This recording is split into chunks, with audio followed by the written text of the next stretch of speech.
गुरु ब्रह्मा गुरु विष्णु गुरुदेवो महेश्वरा गुरु साक्षात्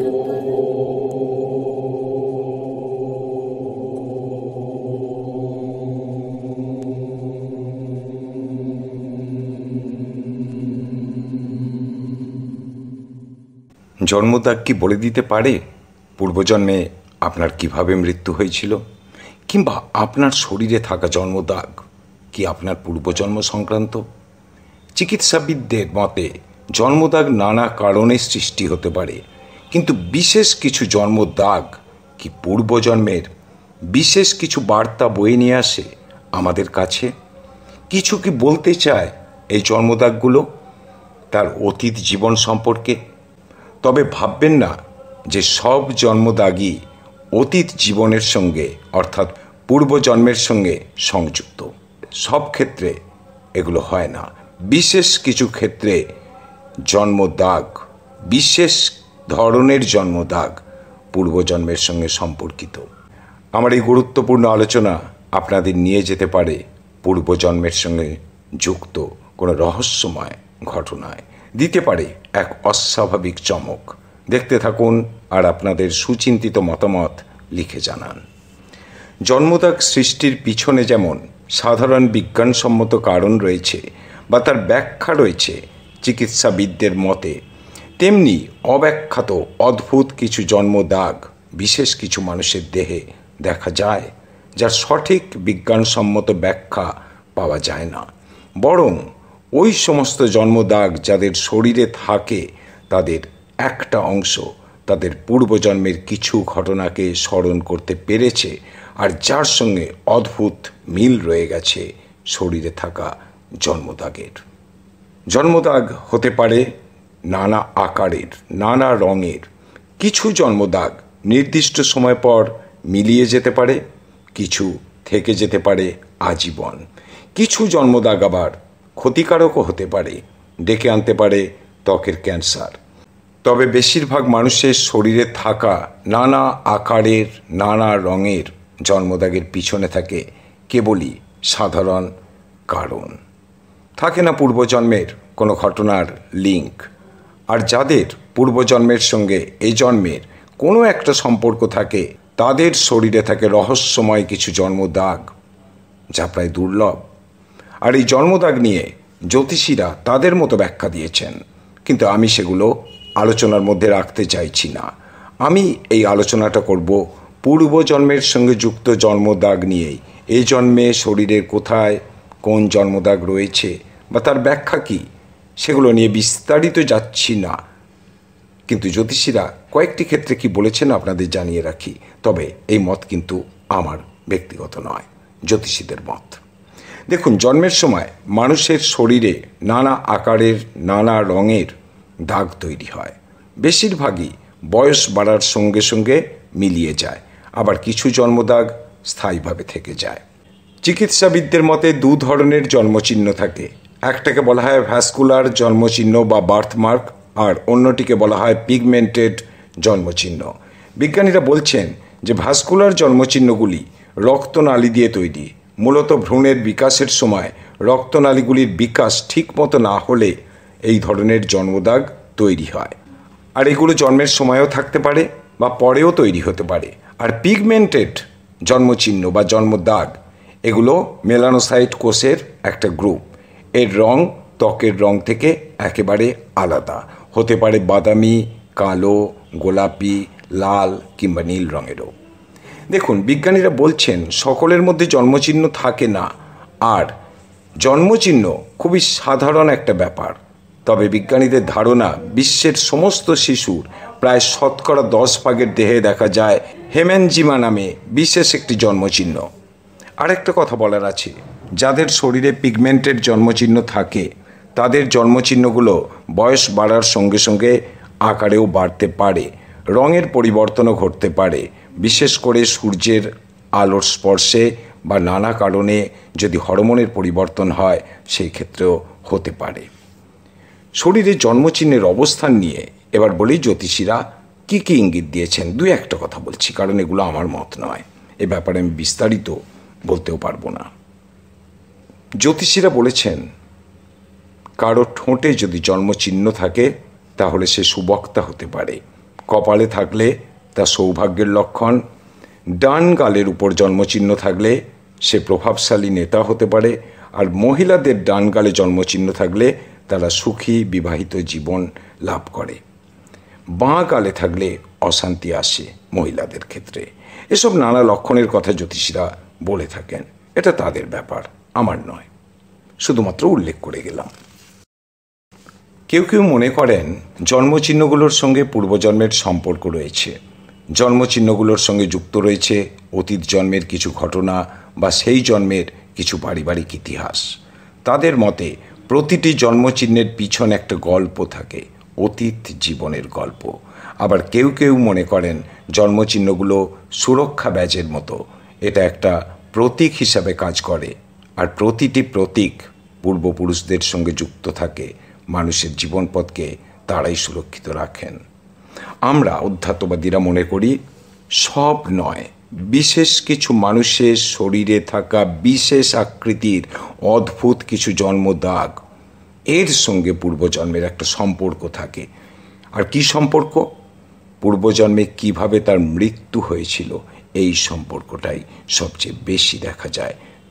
মৃত্যুর কারণ দুর্ঘটনা বা আততায়ীর হাতে মৃত্যুটাকেই বেশি গুরুত্ব দিই আমরা, কারণ এই ধরনের জন্মদাগগুলোই কিন্তু দেখা গেছে এবং বহু ক্ষেত্রে প্রমাণিত হয়েছে তাদের বলা কথাগুলো সত্য। এই ধরনের জন্মদাগের বেশিরভাগটাই পূর্বজন্মের কোনো না কোনো ট্রমা সংক্রান্ত, যেটা বলছিলাম, হত্যা, অত্যাচারের চিহ্ন কিংবা দুর্ঘটনার চিহ্ন। আবার কিছু জন্মদাগ বয়ে আনে মৃত্যু সময়ের অভিজ্ঞতা লব্ধ কিছু বিষয়, যেটা পরবর্তী জন্মে শৈশবেই শিশুরা বলে দিতে পারে অনায়াসে। এরকম বহু ঘটনা লিপিবদ্ধ রয়েছে। আর তাদের শরীরে থাকে বিশেষ ধরনের কিছু জন্মদাগ, পূর্বজন্মের সাক্ষী হিসাবে ইহজন্মের শরীরে থেকে যায় আজীবন। পূর্বজন্মের দুর্ঘটনায় নিহত হয়েছে কিংবা আততায়ীর হাতে নিহত হয়েছে এবং পরজন্মে মৃত্যু সময়ের সেই ব্যক্তির শরীরে প্রাপ্ত আঘাতের চিহ্ন নিয়ে পুনরায় জন্মেছে, এরকম বহু শিশু কিশোরের হদিশ ভারত ও বিদেশে দেখতে পাওয়া যায়, যাদের নিয়ে বহু গবেষণা হয়েছে। বহু বিজ্ঞানী তাদের নিয়ে গবেষণা চালিয়েছেন এবং সেগুলোর মধ্যে বেশ কিছু কেস সত্য বলে প্রমাণিত হয়েছে। আমি আজ শুধুমাত্র একটি কেস নিয়েই আলোচনা করব, সময়ের অভাবের কারণে। আপনারা ওই বিষয়টি নিয়ে স্টাডি করলে দেখতে পাবেন অসংখ্য প্রমাণিত সত্য কেস রয়েছে বিশ্বজুড়ে, যাবতীয় ডকুমেন্টেশনও পেয়ে যাবেন একটু খোঁজ নিলে। আমি যে কেসটার কথা বলছি পূর্বজন্মের, সেটা হচ্ছে শ্রীলঙ্কার এই কেসটি নিয়ে গবেষণা করেছিলেন প্রখ্যাত সাইকোলজিস্ট ও পিএসআই রিসার্চার ডক্টর এরল্যান্ডার হ্যারনসন। তিনি মোট 64টি ঘটনা নিয়ে তদন্ত করেছিলেন, যার মধ্যে 42টি ঘটনা অমীমাংসিত ছিল নানা কারণে। চিলড্রেন্স পাস্ট লাইফ নিয়ে তিনি রচনা করেছেন বহু গ্রন্থ। শ্রীলঙ্কার এই ঘটনাটা একসময় সারা বিশ্বে আলোড়ন ফেলেছিল, শুধু পুনর্জন্মের ঘটনা বলেই নয়, এমন একটা জন্মচিহ্ন নিয়ে জন্মেছিল যা ছিল তার পূর্বজন্মের মৃত্যুর কারণ, এবং এই ঘটনাটি প্রমাণিত সত্য বলেই রেকর্ডেড। মেয়েটির নাম পূর্ণিমা একনায়কে, জন্ম উত্তর শ্রীলঙ্কার বাকামুনাতে। তার পিতা ছিলেন শিক্ষক। জন্ম 1987 সালে। 1990 সালে মেয়েটির বয়স যখন মাত্র 3 বছর, তখন সে তার অতীত জীবনের কথাগুলো বলতে শুরু করে। কথাগুলো সে যেভাবে তার পরিবারের সদস্যদের বলেছিল এবং পরবর্তীকালে গবেষকদের জানিয়েছিল, ঠিক সেইভাবে পরপর বলছি আমি। সাইকেলে করে ধূপ নিয়ে যাওয়ার সময় তাকে একটা বড় গাড়ি ধাক্কা দেয় আর সে মারা যায়। সে ও তার পরিবার ধূপ বানাতো, আর সে পূর্বজন্মে মেয়ে ছিল না, পুরুষ ছিল। তারা যে ধূপ তৈরি করত তার নাম ছিল আম্বিগা ও গেটাপিচ্চা। ধূপের কারখানাটা ছিল একটা ইটভাটা ও পুকুরের কাছে। তাদের 2টো ভ্যান ও একটা গাড়ি ছিল। সে বিয়ে করেছিল কুসুমি নামের একটি মেয়েকে পরে আরেকজনকেও সে বিয়ে করে। তার মায়ের নাম ছিল সিমোনা। তার দুটো ছোট ভাই ছিল। তবে পূর্ণিমা প্রথম যখন কথাগুলো বলতে শুরু করে তখন সে কোথায় জন্মেছিল বা কোথায় সে মারা গিয়েছিল সেটা বলতে পারেনি। পরবর্তী সময়ে টিভিতে একটা ডকুমেন্টারি দেখার সময় কলম্বো থেকে দূরে একটা প্রাচীন মন্দিরের ছবি দেখে মেয়েটি বলে উঠেছিল সে ওই মন্দিরটা যে নদীর ধারে তার অপর পারে থাকত। পরে মেয়েটি যে স্কুলে পড়তো 5 বছর বয়সে, সেই স্কুলের শিক্ষক তার ঘটনাটা শুনে প্রচণ্ড আগ্রহী হয়ে ওঠেন। তিনি একদিন এ ব্যাপারে খোঁজ নেওয়ার জন্য নদীর ওপারে গিয়ে ধূপ বিক্রেতাদের সম্পর্কে খোঁজ খবর নিতে শুরু করেন। জানা যায় ওই গ্রামে জিন্দাস পেরেরা নামে একজন ধূপ বিক্রেতা ছিল। তারা দম্পতি মিলে ধূপের ব্যবসা করত, আর তাদের ধূপের যে নাম ছিল সে নামগুলো আগেই কিন্তু পূর্ণিমা একে না একে জানিয়েছিল, আম্বিকা ও গ্রেটা পিচ্চা। পূর্বজন্মের প্রসঙ্গ বলতে গিয়ে পূর্ণিমা একে না একে তারা যে ধূপের ব্যবসা করত তার নাম দুটিও কিন্তু উল্লেখ করেছিল। ওই শিক্ষক খোঁজ নিয়ে জানতে পারেন বাইকে করে বাজারে যাওয়ার সময় একটি বাসের ধাক্কায় জিন্দাসের মৃত্যু হয়। সালটা ছিল 1985, আর পূর্ণিমার জন্ম হয় 1987 সালে। পরে পূর্ণিমা তার বাবা ও মা জিন্দাসের পরিবারের সঙ্গে দেখা করতে যান, আর তাদের বাড়িতে যাওয়ার সময় একটি মেয়ে তাদের জানায় ওদের বাড়িতে বলবেন না জিন্দাসের আরেকটা বউ ছিল। অর্থাৎ যে কথাটা গোপন রাখা হয়েছিল, জিন্দাস যে কথাটা তার পরিবারের কাছে গোপন রেখেছিল যে সে দ্বিতীয় একটা বিবাহ করেছে, সেটা কিন্তু পূর্ণিমা একে না একে জানিয়ে দিয়েছিল অনেক আগেই। প্রখ্যাত গবেষক ও মনোবিজ্ঞানী ডক্টর হ্যারানসন 1996 থেকে 1999 সালের মধ্যে 5 বার তাদের সাক্ষাৎকার নেন। আর পূর্ণিমা যে 20টি দাবি করেছিল তার মধ্যে 14টি জিন্দাসের জীবনের সঙ্গে মিলে যায়। 3টে যাচাই করা সম্ভব হয়নি, আর 3টে মাত্র ভুল ছিল। এই সময় হ্যারানসন জিন্দাসের পোস্টমর্টেম রিপোর্ট দেখে চমকে যান। সেখানে দেখা যায় বাসটি চাকা তার বুকের মধ্য দিয়ে তির্যকভাবে অতিক্রম করে গিয়েছিল। বাঁ দিকের পাঁজরগুলো ভেঙে গিয়েছিল, ফুসফুসে ছিদ্র ছিল। পূর্ণিমার শরীরে ঠিক একই রকম জন্মচিহ্ন ছিল একই জায়গাগুলোতে। এটাই সবচেয়ে বড় প্রশ্ন। আর এই প্রশ্নের উত্তর একমাত্র পূর্বজন্মের ঘটনা এবং পরজন্ম গ্রহণ, পূর্বজন্মের দুর্ঘটনার চিহ্ন বহন করে, সেটাই একমাত্র প্রমাণ। শুধু নয়, তার মাধ্যমেই প্রমাণ করা সম্ভব যে জন্মচিহ্নগুলোর সঙ্গে কোনো অতীত জড়িয়ে আছে কি না। হ্যান্ডারসন যে 64টি মামলার তদন্ত করেছিলেন তার মধ্যে 4টি ছিল প্রাকৃতিক মৃত্যু, 12টি অস্বাভাবিক মৃত্যুর ঘটনা। আর যাদের সাক্ষাৎকার তিনি নিয়েছিলেন তাদের মধ্যে 35 জন ছিল মেয়ে এবং 29 জন ছেলে। এদের মধ্যে অনেকেই তাদের পূর্বজন্মের কথা জানায়। তবে 64টির মধ্যে 42টি ক্ষেত্রে মামলাগুলো অমীমাংসিত অবস্থায় রয়ে যায়, বহু ক্ষেত্রে মেলেনি, কিন্তু বাকি ঘটনাগুলো মিলে গিয়েছিল। হ্যারানসন পূর্ণিমা এখন একের পুনর্জন্মের ঘটনাটিকে, জন্মদাগ নিয়ে পুনর্জন্মের ঘটনাটিকে আশ্চর্যজনক এবং সত্য বলে মেনে নিয়েছিলেন। বিশ্বের প্রথম সারির সমস্ত সংবাদপত্রে এ নিয়ে খবর হয়েছিল। অন্যদিকে জন্মের চিহ্ন পুনর্জন্মের সঙ্গে সংযোগ বিষয় নিয়ে গবেষণা করেন আর এক মনোরোগ বিশেষজ্ঞ গবেষক ডক্টর ইয়ান স্টিভেনসন। তিনি বেশ কিছু কেস স্টাডি করেছিলেন। কয়েকজন শিশুর শরীরে জন্মদাগের সঙ্গে তাদের পূর্বজন্মের মৃত্যুর যে সম্পর্ক রয়েছে তিনি সেগুলো প্রমাণ করেছিলেন তথ্য দিয়ে, ছবি দিয়ে বিশ্লেষণ করে, এবং প্রতিটি ক্ষেত্রে তিনি সেই জায়গায় গিয়েছিলেন যার দাবিগুলো করেছিল সেই শিশু এবং কিশোরীরা। বিশ্বজুড়ে এ নিয়ে অসংখ্য গবেষণা হচ্ছে। জন্মদাগ নিয়ে পুনর্জন্মের বহু তথ্য পরীক্ষা, বিশ্লেষণ ও তার বাস্তব অনুসন্ধানের পর বেশ কিছুকে সত্য বলে মেনে নেওয়া হয়েছে। আর যারা এ নিয়ে গবেষণা করছেন বা করেছেন তারা কিন্তু হেঁজিপেঁজি কেউ নন।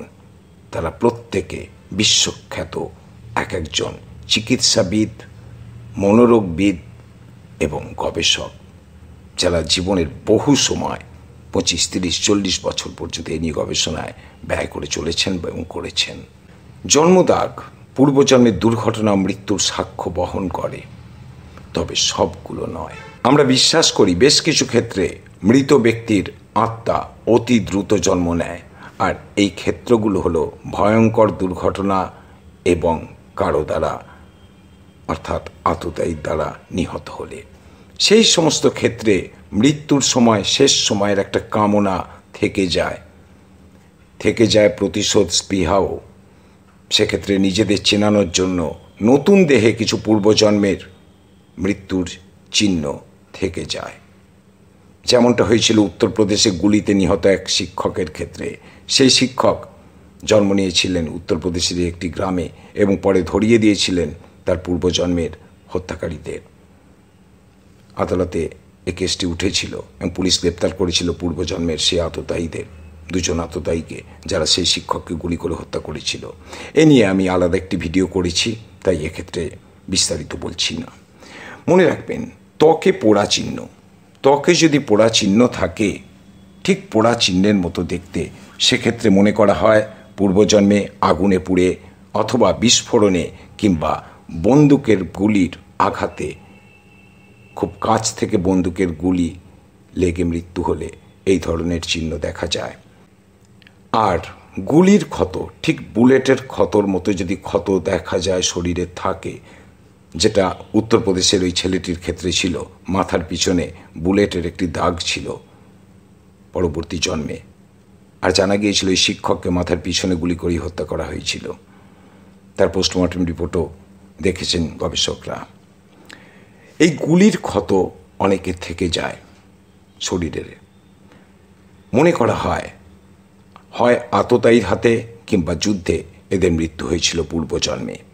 কালো দাগ, যদি কারো শরীরে কালো দাগ থাকে, তাহলে মনে করা হয় যে অতীত জীবনে কোনো না কোনো আঘাত থেকে তাদের মৃত্যু হয়েছিল কিংবা অসুস্থতাজনিত কারণে মৃত্যু হয়েছিল।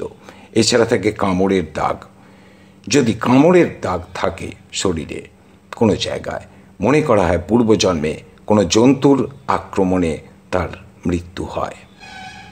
এই বিষয়ে অনেক কিছু বলার রয়েছে, সময়ের অভাবে সব কিছু বলা হলো না।